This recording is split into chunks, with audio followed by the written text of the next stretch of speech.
સમાચાર એટલે ઝડપ અને ઝડપ એટલે અમે.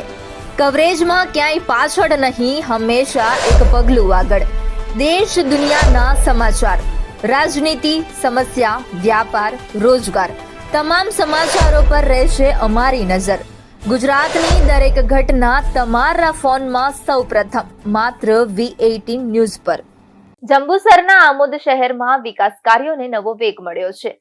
શહેરના મલ્લા તળાવથી ડોક્ટર ભીમરાવ આંબેડકરજીના સ્ટેચ્યુ સુધી RCC રોડના નિર્માણ કાર્યનું ખાતમુહૂર્ત ધારાસભ્ય DK સ્વામીના હસ્તે કરવામાં આવ્યું છે.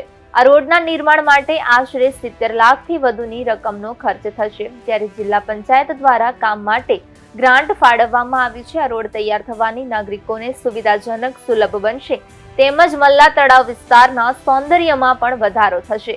ખાતમુહૂર્ત પ્રસંગે તાલુકા અને નગરપાલિકાના પ્રતિનિધિઓ, અધિકારીઓ તેમજ મોટા પ્રમાણમાં નાગરિકો ઉપસ્થિત રહ્યા હતા. ભારતીય જનતા પાર્ટીના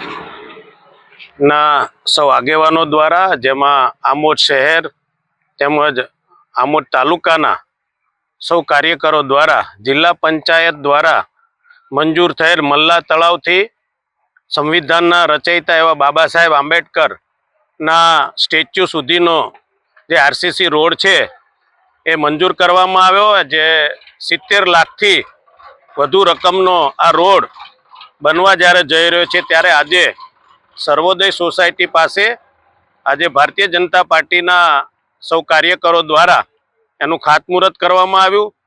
તેમજ આ રોડ જલ્દી ને જલ્દી બને અને પુનઃ પાછો RCC રોડ ઉપર અવર જવર શરૂ થાય. આ રોડ ઉપર આમોદ તાલુકો, જંબુસર તાલુકો તેમજ કરજણ તરફ જતા અનેક લોકો જે આ રોડનો ઉપયોગ કરી રહ્યા છે, તેને આવનાર દિવસોની અંદર આ રોડનો ઉપયોગ કરી સુખાકારી સૌ લોકો એનો ઉપયોગ કરવાના છે. ત્યારે હું ગુજરાત સરકાર, પંચાયત વિભાગ તેમજ માનનીય મુખ્યમંત્રી શ્રી ભૂપેન્દ્રભાઈ પટેલ તેમજ જિલ્લા પંચાયતના પ્રમુખશ્રી અને સૌ આગેવાનોનો હું હૃદયપૂર્વક ખૂબ ખૂબ આભાર વ્યક્ત કરું છું.